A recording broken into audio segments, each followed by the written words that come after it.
Hello Taurus! Welcome dito sa aking channel, Kapalaran 888 Taurus. Alamin natin ang weekly tarot reading mo. So, ito ay general reading. Pwede kang makaresonate. Gamitin mo yung intuition sa panunood, Taurus. Okay, ano ba ang messages para sa ito? Kung makikita mo tong imprisonment, same din sa Capricorn. So, panoorin mo yung Capricorn, baka makaresonate ka doon. And pareho din to, kasi yung sa Capricorn, imprisonment and unexpected income. Sa'yo ganun din.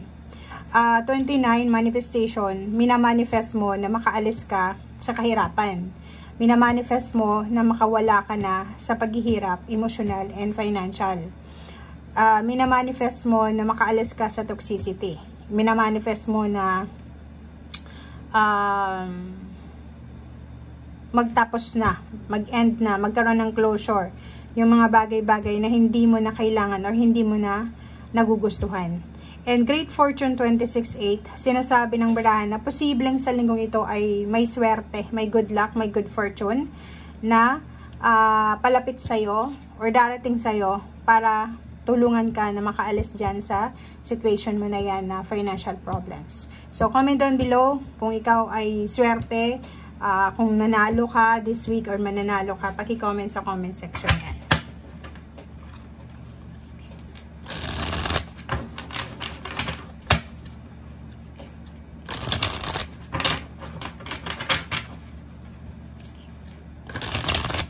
Taurus.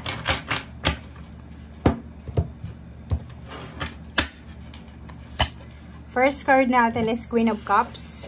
Sinasabi ng baraha sa'yo na kailangan ng kalma ng iyong sarili. Diba? Parang nakikita natin dito na imbalance yung emotion mo. Pwedeng nahihirapan kang magdesisyon or hindi mo alam kung ano yung decision making na gagawin mo. Kasi parang in between ka. Parang ganun. So, sinasabi ng baraha sa'yo dito na siguro nangangailangan ka ng mga taong pwedeng makatulong sa'yo.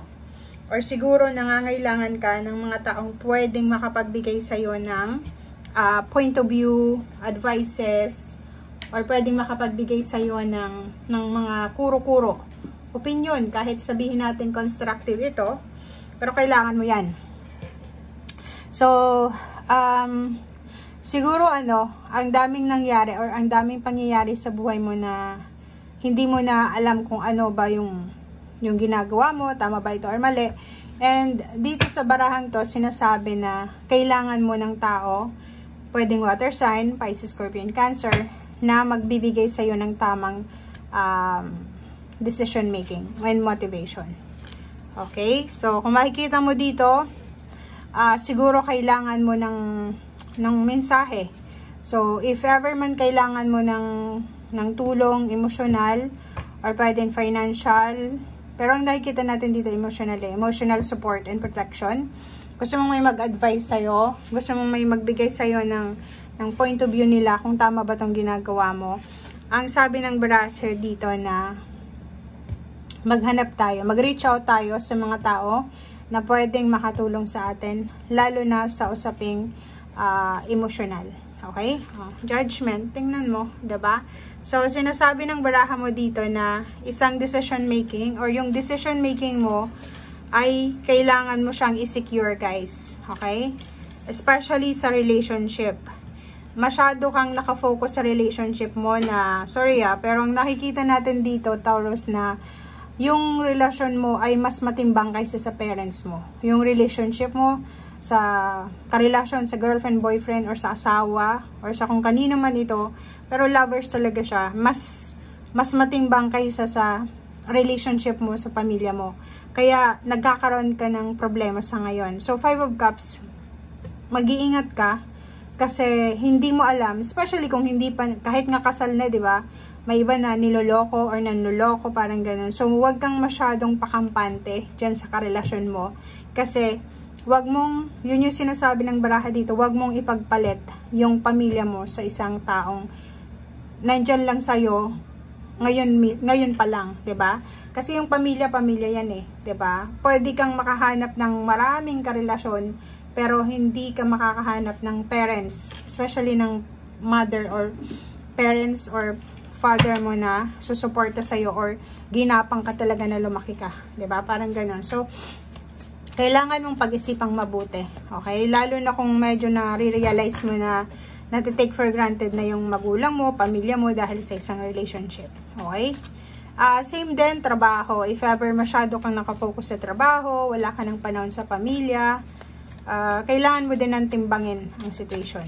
Okay? Okay, so 9 of Cups and 2 of Disc. So yun, 'di ba? Ang sabi sa'yo dito ng baraha na make sure na balanse. Kailangan balanse ang ating emotional and at the same time ang ating diskarte sa pera. Kung makikita mo tong 9 of Cups, ang dami-dami mong minamanifest or pinagpipray na makuha, lalo na sa emotional. Parang ang dami mong wini-wish. Wini-wish mo ng stable, yung relationship mo, tahimik, ganito, ganyan. Sa pera, ganun din eh. Parang iniisip mo na, perfection kasi to eh. Yung iniisip natin na emotionally and financially, makukuha natin yung balance. Pero minsan, hindi naman talaga perfect yung mundo. Hindi natin yan makukuha. Okay? Okay, so 2 cards ang Judgment. So yun na nga, makinig ka sa sinasabi ng iyong intuition. Lalo na kung may mga decision making ka na kailangan na gawin. Okay? Intuition guys. Intuition, instinct. And kung may mga advices dyan, makinig kayo. And 3 of Cups. Sinasabi ng braso dito na yung emotional and financial success mo, kung maniniwala ka, nakadepende yan sa karma mo. Okay? So, make sure, ang pinakamabilis guys na good karma na pwedeng makuha natin is yung pag-aalaga natin sa ating magulang. Okay? May mga anak na binibless dahil sa pagiging mabuting anak. May mga magulang din na binibless dahil sa pagiging mabuting magulang sa kanilang anak. Parang ganun. So, Judgment card, double. Dalawa yung kailangan mong pagdesisyonan dito.